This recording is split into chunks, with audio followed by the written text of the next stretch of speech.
Hello and good morning. This is the Good Morning Education Show, and I would like to welcome you especially to the show this morning. This is Thursday, the 10th of September, 2020, and my name is Rotimi Aitaya. I'm so excited to host you today, and it's going to be a fantastic time. Like we always say on the Good Morning Education Show, it's always a great morning on the Good Morning Education Show. Please do let us know where you're streaming from, connecting from. Please let us know your location. Send us your name, your location. Please join in the conversation. Also, if there are questions that you have as a result of the topic of the day, please do not hesitate to ask your questions. We have analysts in the studio who will be able to take those questions and share from their wealth of experience and their point of view so that we can learn together, share together, and of course, also grow together. And without wasting much time, I'm going to proceed straight to welcome one of our analysts in the house, and then we'll continue from there. So let me bring up Jude. Good morning, Dr. Jude. Jude, how are you today? Morning, Mr. Rotimi. Good morning, Internet, and good morning, our colleagues around the world. Interesting, fantastic. I would like to say, how was yesterday? Yesterday was a hot topic. Yes. It was an interesting topic. Anyway, there are two. It's a 3D topic. It's a three-dimensional topic. So uh, we had to attack it from those dimensions to make it clear what we are really talking about. I think our audience had a good time too. Yes, and I would like to welcome KK in the building. KK, how are you today? Hi, good morning, everyone. I apologize. I'm good. I apologize for the noise in my background, so I would stay very muted for most of the time. Thank you all so much. Welcome, KK KK. Welcome. has caught the bug of the field. She's on the field. The bug is there catching her. And just after A lot KK, of I'm going to introduce our branded cousin. Ladies and gentlemen, welcome Titi in the building. Good morning, everyone. Good morning. Welcome to the Good Morning Show. What's that like? welcome, TT. Welcome, TT. Welcome, Good morning, TT. Jude. Good morning, cousin. She doesn't do that. Hello. Titi has not trained that. Good She's yet to be morning. trained. Yeah. Okay. So Okay. we were excited. I was just telling you that yesterday's conversation was quite an interesting one. Yes, it was. It was. We need a part two, wrote to me. So please take note. All these part twos that we extra 30 seconds, part two and all that. All right, we'll do that. Okay, so we have a conversation today on tertiary institutions ahead of the curve. We're going to start a little bit with that, and then we move over to the news as well. Most people probably listening to us across would agree with us that tertiary institutions are actually a big component within the education ecosystem. And the reality is that we need to focus more on what goes on around, within, and beyond the walls of tertiary institution. I'll just give a little, how do I put it now? Maybe a preview of some of the things that I've discovered. Sometimes you look at some universities and some tertiary institutions, just because they're situated in a particular state or location or town, there's so much development that comes to that town that if there's a form of strike, it's like the community goes into a ghost town. I don't know whether you understand what I'm trying to say. So not just from the angle of the economic benefit of having tertiary institutions, but we need to look at it ahead of the curve, not just the COVID-19 reality, but ahead of the curve. let's talk about all the possibilities and also the progress that we should witness in our tertiary institution, especially to enhance human capital development. That's our conversation today. So I'll come back to Titi now. Titi, it's been a long time I started with you, so I'll start with Titi today. So We're changing the pattern. We're not starting with the news and all that. What's happening? we want to have a feel of this first. Okay, you want us to have the news. Okay, let's go for the news so that you'll be prepared.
So welcome back, Titi. Over to you now. Review on the headlines.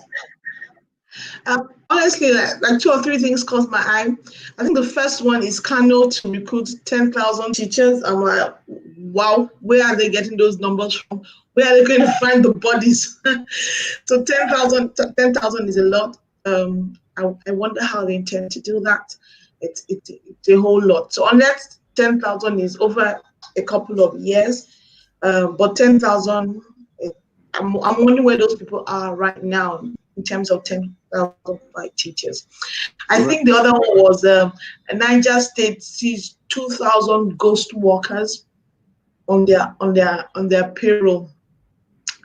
My first question is, I wonder how they discovered them during this COVID. Knowing that during this COVID, a lot of people have not been physically at work. So how did they discover these 2,000 ghost workers? All of a sudden.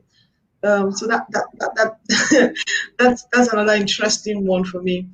And then there was one of the Edo State plans to retain its e-quizzes. I think that's nice.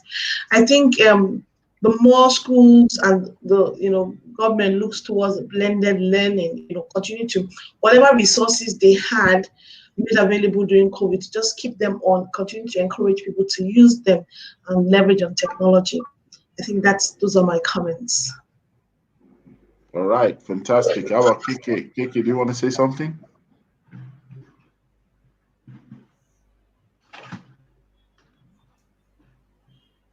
KK, you're on mute.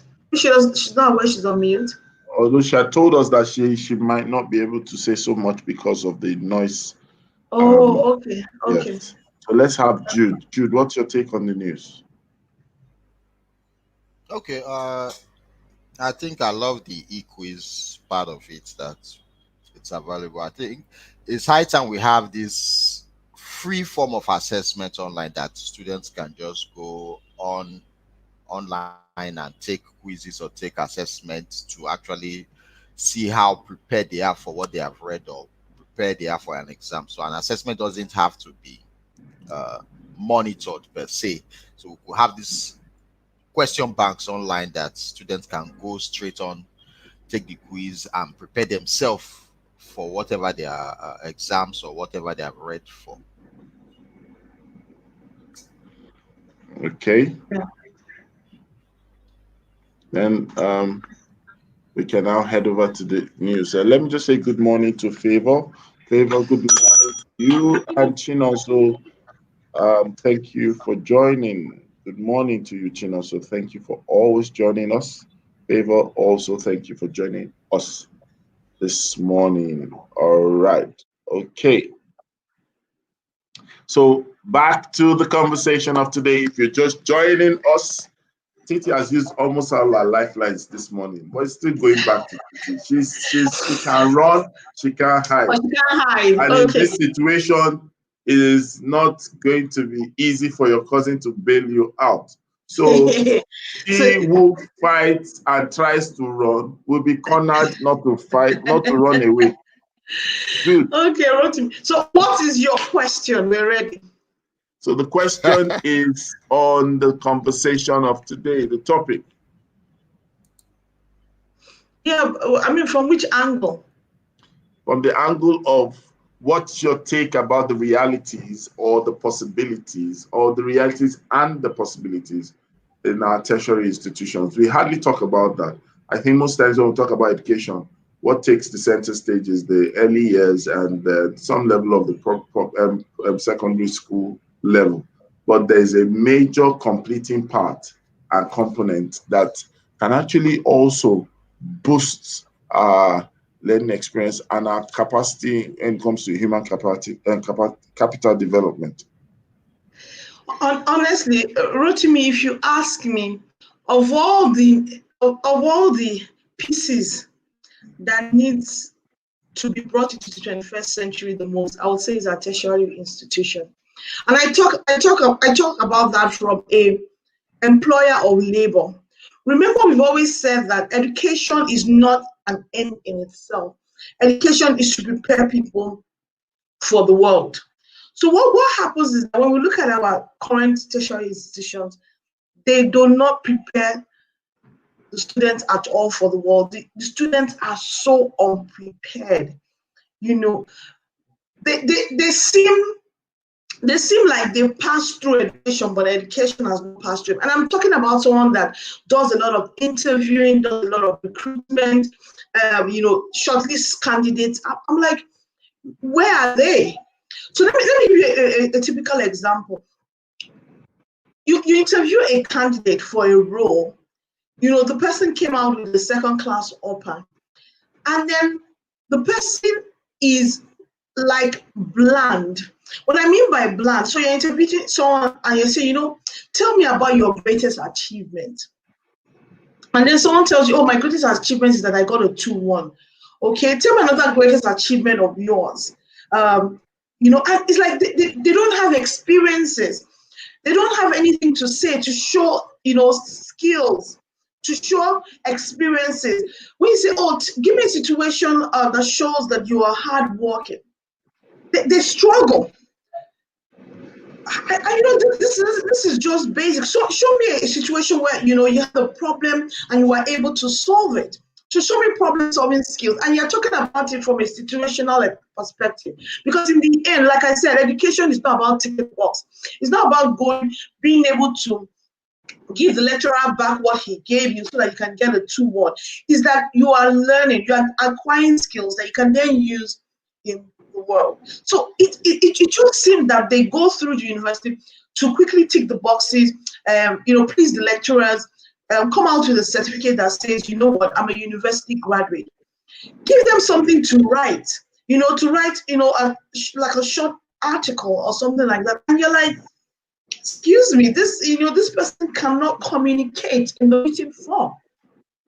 So when you look at and then use of technology, you expect that because they are younger, they will know how to use technology more. I mean, they have smartphones, but they seem to use the smartphones but not know how to use them. So they can do WhatsApp, but use it as a tool, as a productivity tool. They are completely clueless. Another example is you know how it is when you're given a situation and you're not sure about it. Dr. Google is your friend. So if you come and tell me to do something, you know what, I'll most likely do a Google search on it because I'm not very conversant with it.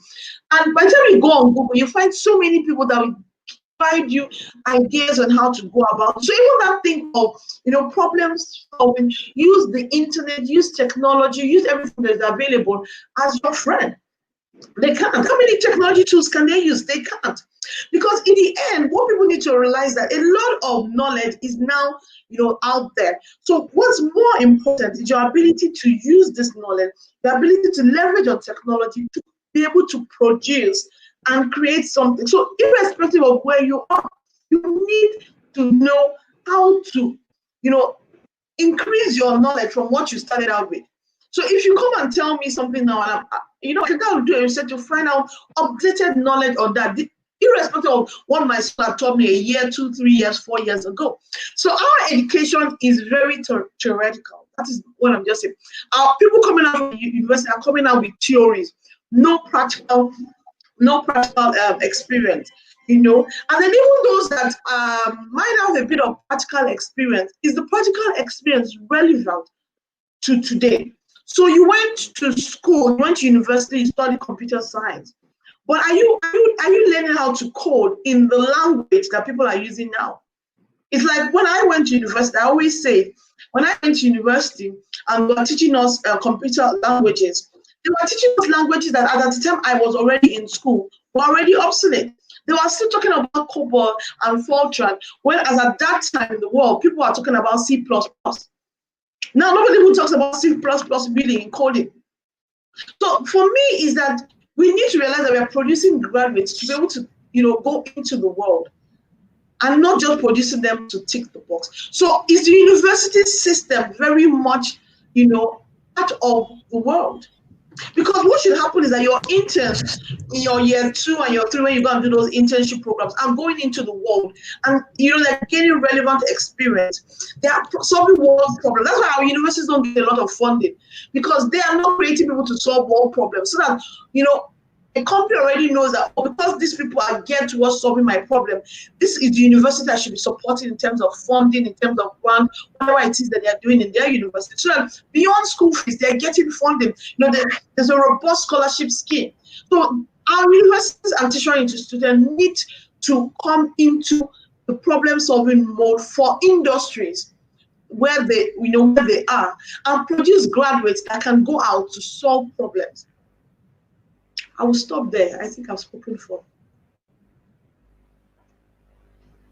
Rotimi.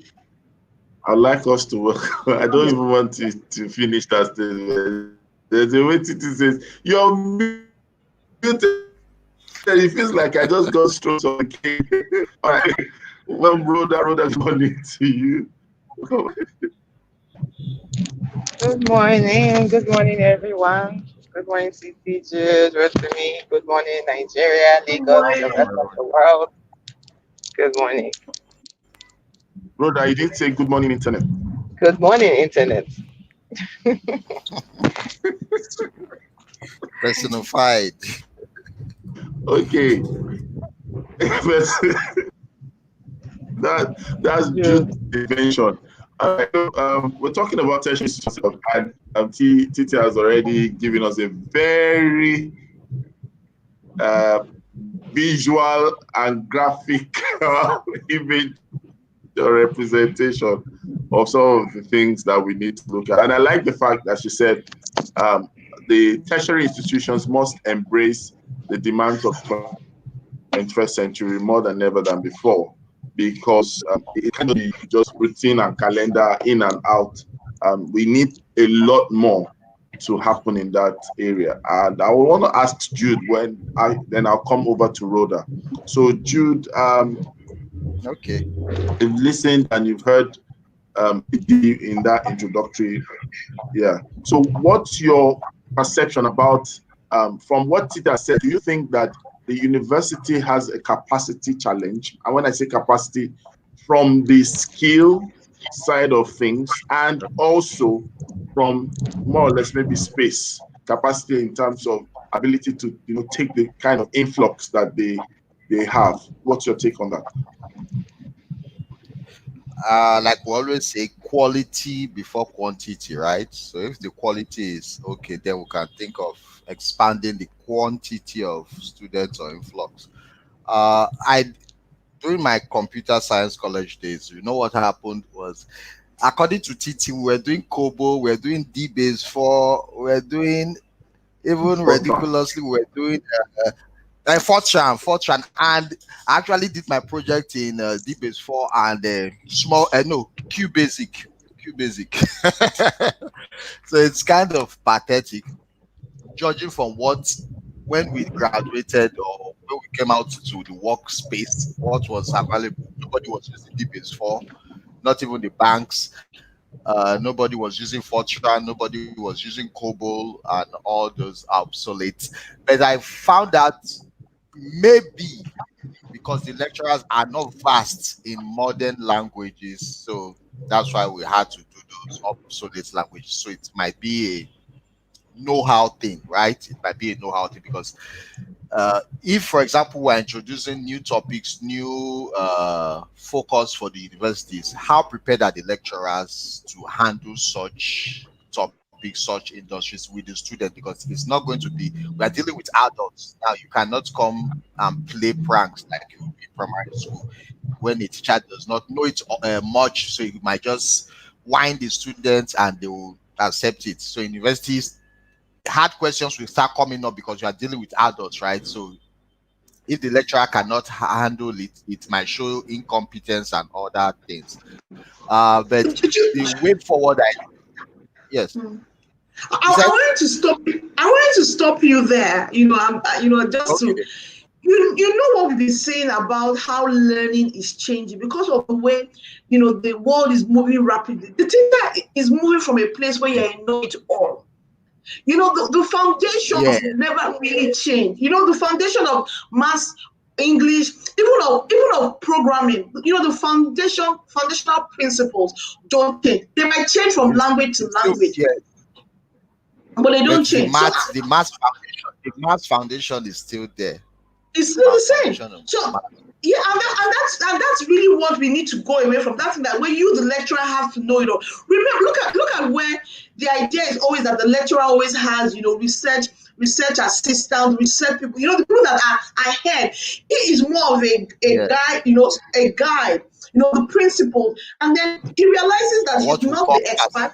no, He brings the business people to provide explain their need, while he then uses the guidance of the foundational principles to guide the student, to guide the research assistant to the place that is the destination.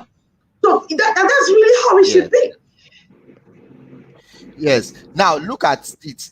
For the I've studied people that are doing coding now. You agree with me, or you would have found out the same thing. People that are doing or that are thriving in coding, or that they are maybe in one IT firm, or they are working. They were not even computer science graduates. I have Mm-hmm. three cousins that did coding Yeah, and they were not into computer science. While in school, they were actually dealing with HTML on their own. I bought maybe a 30K fairly used computer for them, and they were learning HTML. They were learning several other coding languages at home while they were still going to school. Now they graduated with their microbiology, with their food science, and all that, but they are working in IT firms as front end developers. developers and back. Yes, Yes, front end and back, and they never had anything to do with computer science in the school. So it shows that there's a part our students have to play when they are in school in developing themselves, and there's a part the school have to play. And at this point, if you look overseas, when it comes to skill based, you find that almost all the schools are running like open universities. They are running like like the now we have today, and that is where our universities are failing. We don't have portals for our universities to learn. They only have payment portals, which we've discussed earlier. They only have payment portals where they pay school fees or do registration and all that. But the portals for learning is not that visible in university, which should be enhanced or which should be invested in, so that students can actually learn at their own pace, even while they're learning in classroom. Students can actually get materials and actually uh, uh, uh, join in the build of knowledge. Now, if you look at I'll still divert to the open source community. That's technology. In terms of technology, open source community, you are aware of it, that we have open source community in the around the world. These open source community are being the development is being contributed by random people who are just interested in that program, maybe like a programming language or like a software. It's open source, everybody can contribute and develop that particular portal. So you find that that actually works in even developing yourself. So if you're in an open source community and you are putting your input, automatically you know what you are contributing to the rest of the world, what you are developing at the back end of your own coding career. So it's not just restricted to coding anyway, but that's a good example. You look at other All right. professions in universities, you look at other professions in universities, how can they learn without actually depending on the lecturer? That would be a very good one to help students with. Fantastic. I like that. And I would like to also take what you said and let's ask Rhoda, because I believe sometimes when we say there's a problem in our university system and all that, uh, Rhoda, can you quickly help us? What is the reason behind, or why is it that some of these things exist? When Jude was saying something about we don't have payment portals or stuff. I mean, we have payment portals, but we don't have learning portals and all that. What could be? I think the problem really will be the root cause. What are the root causes to these realities? Personally, I mean, I can't lay claim to knowing the root causes, but I mean, we can it can probably highlight a few. But what I want to say before even answering the question is that one thing we need to recognize is the role of the universities, right? Because universities actually do play an important role as leaders in teaching and learning, in education, in research, in technology, as Jude has said, and in teaching. So while during teaching activities, university, their primary role is to provide expertise, right, professional training on for high level jobs, which is why it's not the university is not by force. I mean, if you check all around the world, you don't necessarily have to go to a university to be to succeed, but it is to build expertise, because there's a reason why expertise is needed in a society, and that's the role that the universities play. And so, of course, it's professional training for high level jobs, and of course necessary for development of a person's personality. Sometimes it helps. I mean, most times it does help. Let me not say sometimes. But the reasons, root causes why, I mean, again, we can always go back to things that are common knowledge, which is that the funding is not appropriate or sufficient, and that funding is also, diverted. But I think even more so, as Jude has alluded to when it was referring to the fact that universities today are not in Nigeria, are not prepared for today's world. You're capable of designing a system that gets people to pay school fees online, but you cannot do the same thing for your students to experience knowledge. In a COVID time, I won't say that we're alone in this, with reference to the online space, because there are a lot of universities around the world were building this. But there's something that Malaysia did 20 years ago, was it? Yeah, about 20 years ago, Malaysia decided that they needed to change the way they needed to build a new set of skills for their citizens. And then they looked at it and said, no, we're going to take away the power from deciding what happens to our universities from the government agencies. And they're going to place more power in the hands of the industry. And so it was industry that began to decide what the curriculum, the expectations from the curriculum was going to be. So imagine going saying, it's not all of these associations that are going to tell us what the curriculum is going to actually be for the students. That is, when you say curriculum, talk about what plus the learning experiences, plus the content itself, and then all the other things that associate with it, things like internships and all of that, access to scholarships, access to programs, and etc. So the Malaysia decided that we're not going to do this, and that was what they did 20 years on. Now we can begin to tell the story of Malaysia and the using expertise, and of course the story of growth is still there. There's a journey, a certain journey of growth.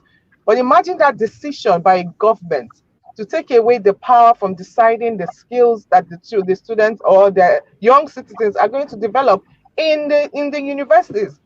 That's significant. So these are policy reforms, policy changes. So again, if I don't know how, I mean, for us, we have our federal universities, we have private universities. If we go to private universities, it's a whole new ball game. So people, the individuals doing different things. When you, for those of us who are in business of recruitment, like Titi said, you can see the stark difference between the students who come from the private universities, well, some private universities and public universities. There's a difference. Now, of course, there's a difference in social skills. I mean, that again is the right balance we're talking about. But clearly, when it comes to expertise for those high level jobs, you can definitely see the difference. So root causes will go to funding. It will also go to policy and reforms. And I think those are the two things I would say, because if I think about the example of Malaysia, and I'm like, what's a significant shift in deciding the future skills of the people, of their people? I think that's something that we can look into and just say, that we've often said curriculum should meet industry, right? I think this mostly lies in the world of the university. So that's what I would say. I really want to say, add something. You see, I think companies, corporates also need to, kind of make a first move and make more moves, because they are the ones that are suffering this, dearth of skills. So let's say, for instance, you're in the banking sector where they have a lot of digital products, and they're scouting for developers. They find out that there's a dearth of. Go and partner with. Look at the universities that are very keen. So either the ones in your area or the ones that are already known for technology. So you have the likes of Futa, and then sit have a conversation. Have a clear plan of sponsorship. You say, you know what, we have this list of problems. You have this thing. Who are the things? Let's partner with you and say, because that will also help the universities. Because once they start seeing that there's a stream of funding of grant to support this, then it's easier for them to pull the students and help refocus. It's the same thing for any other industry. So what the point I'm making is that industries look at your problems. Be forward thinking and say, these are the problems, these are the skills that I need, these are the skills that we lack. Let me go and see how to partner with the universities. And partner with the university to start bringing out the skills. So let me even give you an example, like in our company, for instance, we use a lot of young people. So we look at people that have just finished their youth service. As long as they have the right attitude and they have the basic skills, they don't even have to be of a particular course. Once they pass our test, then we try to encourage them to come and spend their 1 year of serving with us. What that 1 year of serving does is that it provides them with, we look at it that we'll train you for 3 months, and then we then start getting the benefits for 9 months, and then we have them for 1 year. If they want to stay beyond that, then it's fine. So having that kind of arrangement on a larger scale with the university. So you say, okay, you know what, we'll be looking at your 300 level and 400 level students, and so we'll then have this thing. It will have, you look at your young and brightest, and we'll be giving them a stipend. We'll also be giving the university a stipend in the hope that if I groom 100 or 200 people, hopefully at the end of them, 50 of them will be ready to come and join me as an organization. And then that skills that I'm looking for, I'm not looking at it, in all places. I've had a partnership with a school and a couple of universities to supply my pipeline. It's a business and education come and meet with each other, and it doesn't have to be education that drives it. The business can go and as well drive the idea.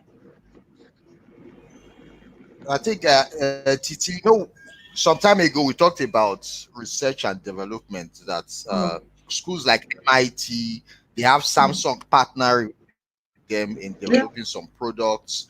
School like Princeton, they have different companies, Microsoft and all that, partnering with the universities to actually bring out the best students, or actually have a lab within the school where the students can actually practice even before they graduate.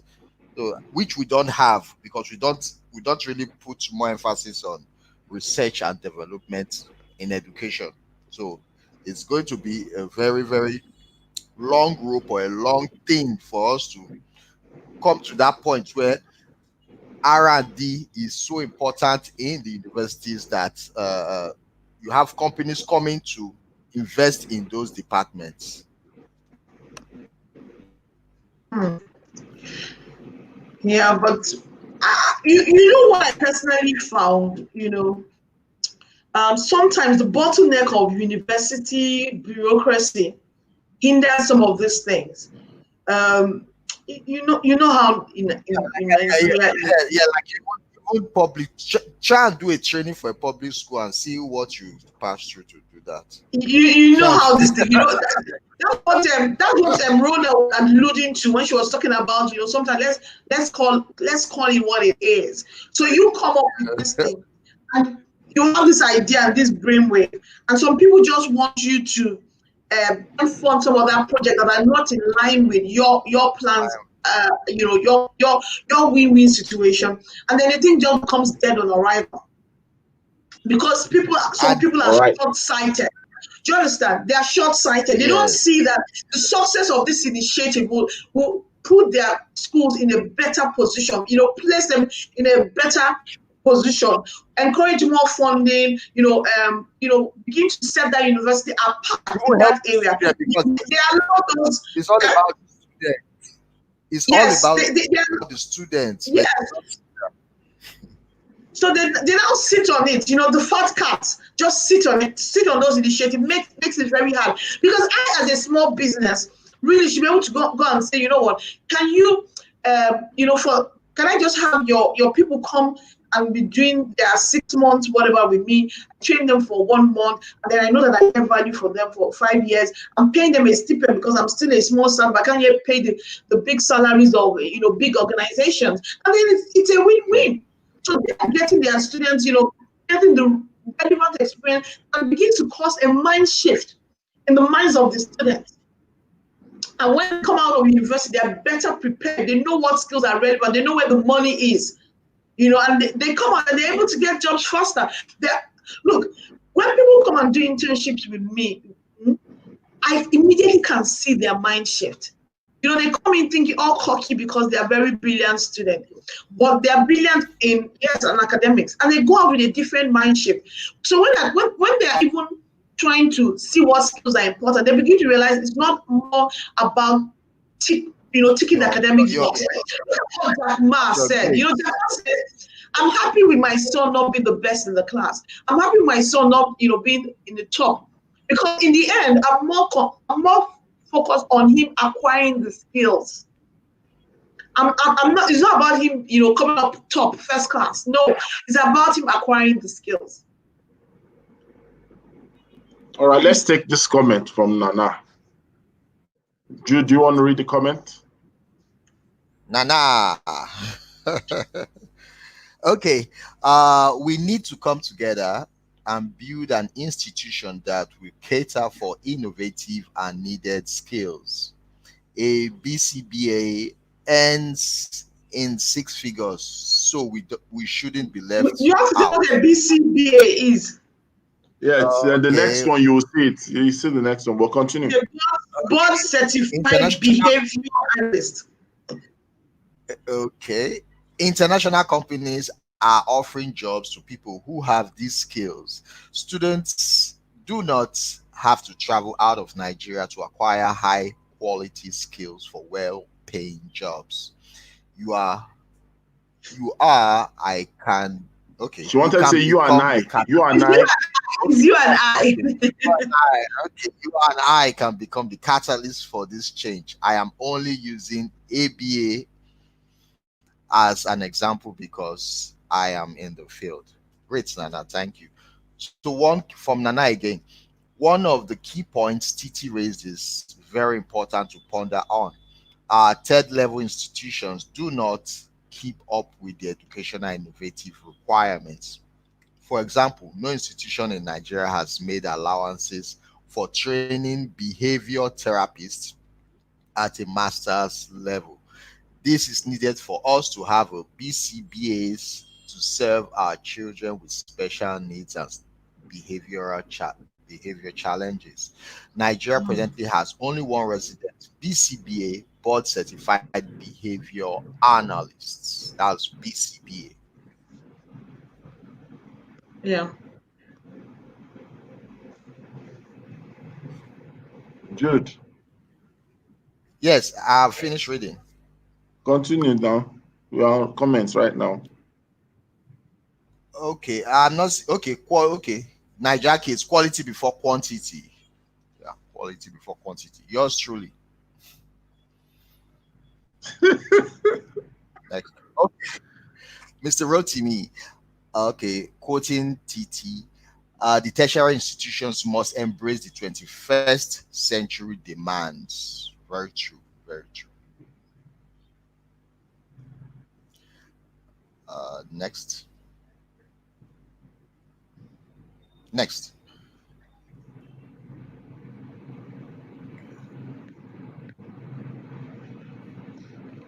Okay, spelling bee, quoting Rhoda.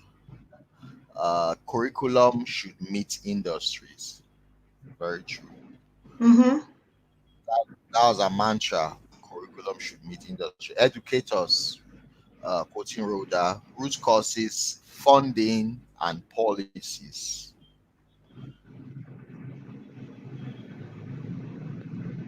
Team masters, quoting Rhoda, industry should be involved in driving the direction of curriculum. That's quoting the Malaysia experience. Niger kids, we must reorganize the roles that university play in education. Very important by Rhoda.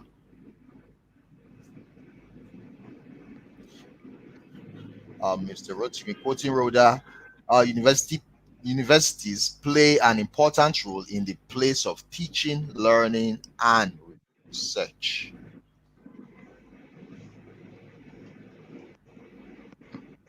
All right. So on a lighter note, I think that's comments we have for now. But let me ask this question, just for the benefit of buttressing on the topic and the importance that our tertiary experience is like. TT, how was university experience like? In just some few words, and then I also asked Jude, how was university experience like? Actually, it was interesting.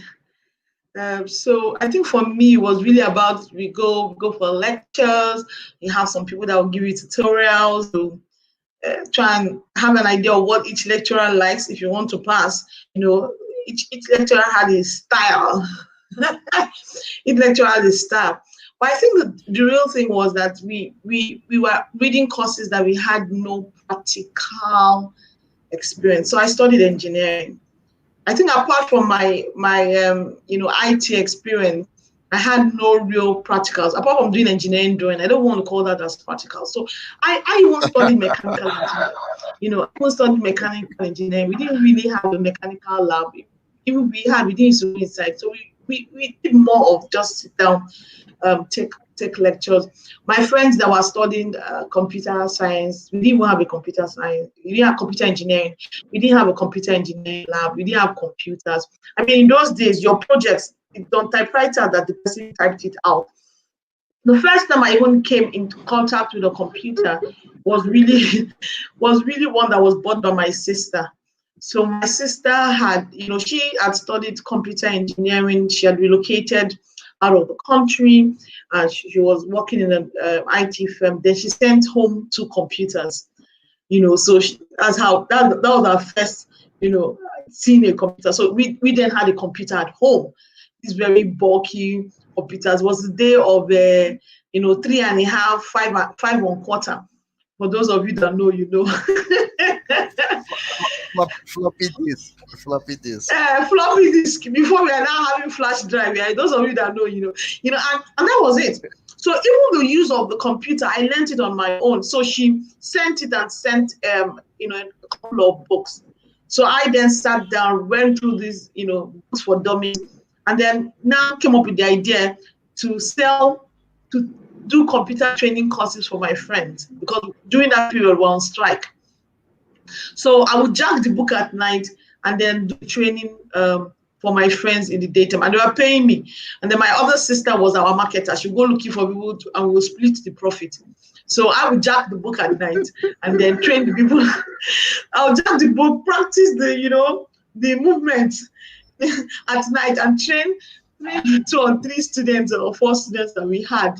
I had time slots for them during the day. But you know what?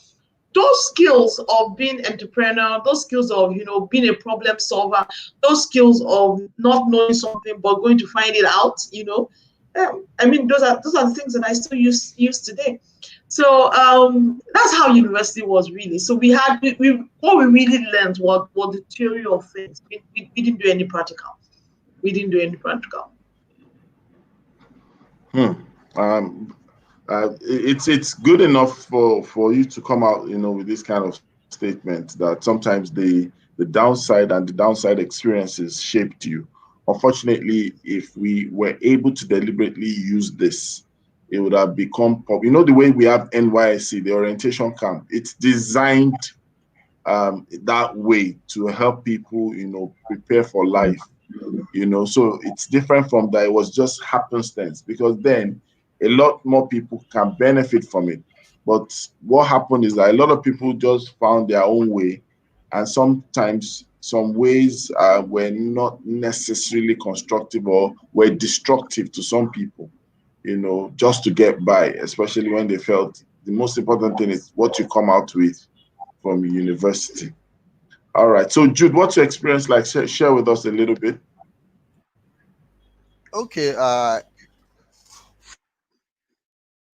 for me, because I was already being very technical with my skills. Like we've talked about it when I was growing up with the electronic thing. So I decided that, okay, my best part to enhance this is the Polytechnic. So I attended the Polytechnic in Edo State. So what really happened was, like Titi said, we had a lab anyway. We had several computers there, and we're using it, and somehow some students bought their computers. But funny enough, throughout my stay in the Polytechnic, I really didn't have a computer, but I was actually using a computer. How did that work? So what happened was, students, some of my classmates that bought a computer, right? The desktop, they were able to, they had a space in the hostel where they put their computers. They use it for business centers where you type projects and all that. So they use it for business centers. So what I do is I go there by 12 a.m. in the morning till almost like 5. I go there to start coding. I go there to start working on several projects. And I got good at it that I was actually debugging final year students projects. I was debugging it. So that was like my area. I got a bug on debugging program. So they pay me, I debug their project, because sometimes they go into the wild, they get these programs that they want to use for project, and there will be bug inside. I think this is done on purpose. When I say bug, they just put some errors inside that it will not run, but the codes are correct, but it will not run. So my own duty is to find those bugs and remove it and make the program run. So I was being paid for that, and several other little entrepreneurial skills that I developed just by using other people's computer to work. So at the end, I think I'm still using it and it's still helping me, like Titi. Fantastic. So your 5D, 4D, 3D Yeah, experiences actually started somewhere. I like that. I like from that. the trench. Um,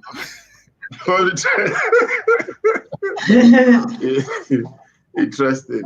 Well, I'll share a little bit of my experience as well. My experience also, I can say that to a large extent, um, I was lucky enough to have gone to a university that did not necessarily have hostels in the campus. So we had to leave off campus, and I enough.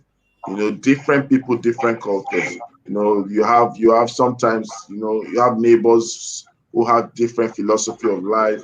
I remember, you know, early in school, we had the fear of just getting into campus and you're worrying about cultists, the color of what you wear, you know, how to, so indirectly I that remember you're living your life under policy without, we had colorful bags when we started university, and then we got to know that if you put on this color, you are putting yourself in harm's way.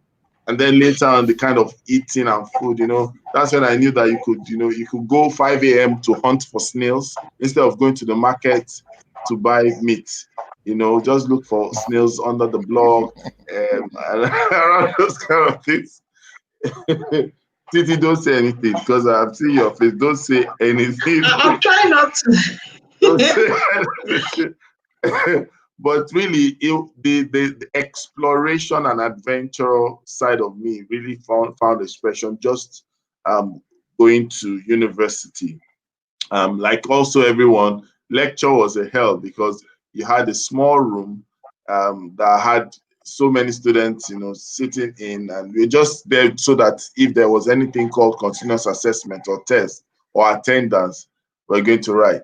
Once the lecturer is giving a clue that it's almost ending his lecture, you just see everybody just disappears, you know. But I actually found out that the thing that struck me most in university was that staying power, ability to stay. So life skills really was experienced in university, but because we decided to be a part of it. There are other people who had none of it, and some of them still turned out well, but some people didn't turn out well at all.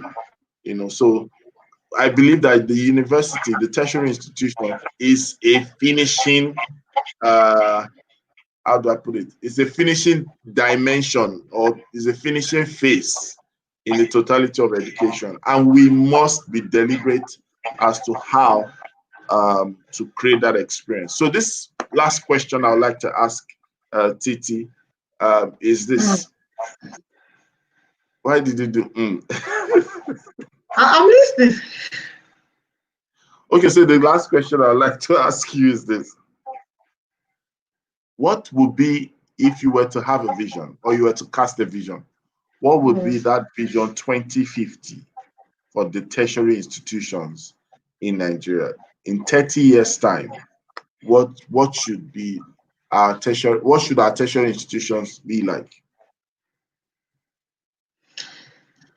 I think as tertiary institutions should be like where people are intentionally going to learn because they know that going there will give them an advantage over the people that don't go through it. So what that means is that if you take someone that is, let me say, a developer, he sees that he has two routes. He can sit learn it on his sorry to me. own, Are you talking? but he sees that the people that go through that 4 years are just better. Better in the sense that their way of thinking it has a structure and a system. So that's really what takes away from the quality of our work. When you know the difference between a plumber and a what I would call a plumbing engineer is that there's a thing of structure and system that has been tried and tested that ensure that each time you do the procedure, it yields high quality output. So not that you do it today, it's high, you do it tomorrow, it's not high. So it's the same thing with people that have booker versus people that have, you know, restaurant. Is the structure. The structure just makes it for more. So that's what I'm saying. So when people are thinking about it, they are thinking about the university. They drop some courses that are, you know, obsolete and relevant. Even they have courses that are not 4 years anymore. They have courses that are like 1 year, you know, because it's meeting the skill sets and the relevance as the as as the world demands. So you know, it's doing that. They're just places where people, you know, want to go to. There are also people that, you know, there's a lot of industry school partnership, the way you have it with the likes of the MITs and Oxford of this world, and that's just what it is. So people know that going to school is giving them that advantage. And then what I also feel is that in 20, 30 years, the world becomes more of a global village. So that the educational system is even looking beyond Nigeria. Just the way you have it, where people are doing Harvard online and they're doing whatever from all over the world. So they become a major contender for education export. And they opened Nigeria up for education export, especially in Africa, where we are a leader and we should be a leader in that. So that's really what I would say if I want to see a 2020 vision. So we're a regional power in terms of education in a certain areas and certain industries that we've selected that we want to play. Fantastic. Thank you so much. I think we can begin to bring this to a close. Let me just read what Nana said. Very true, Titi. I read linguistics in Uniben, and while I was taught to draw and label the thorax, I never saw one. Here, students see the thorax in second year with medical students when dissecting cadavers. So that's just talking about our experiential and our exploratory. Some other systems actually take the dynamics of learning and education. I believe that things will be better. I believe that the more we place, like you said yesterday, the more we place demands on the system, people will sit up to say, you know what, let's begin to do stuff. And one of the blessings of the pandemic is that there's been a lot of, searchlight on education. So we hope and we believe that for everyone out there who has something to do as a stakeholder, we begin to stress the fact that the tertiary institutions should not be left out. Research at all levels, fundings at all levels, support at all levels, involvement at all levels will take the step to make sure that it's a better experience, at the end of the day. I'm afraid this is where we'll need to draw the curtains on the show for today. It's been a great time learning together, sharing together. It's been a great time talking together, and we'll be here tomorrow. And our conversation tomorrow is so experiential, you must not miss it, right? Ensure that you follow our analysts online on Facebook, on Twitter, on social media, on Instagram, on LinkedIn, and on YouTube. Subscribe to our channel. Send the word to someone to be a part of this every morning. I'm sure for those of you that have always been part of it, we're not just thankful that you're being a part of it, but it's a tribe that we grow and learn together. And I tell you, when you start your day right, you're almost sure that you will end your day right. And there's a better way to start your day, which is with the Good Morning Education Show. It's always a great morning, as we say on the Good Morning Education Show. This is Rotimi Etai saying bye-bye for now. See you tomorrow as we speak on the Education Dream. And of course, Titi is saying our goodbyes. Bye.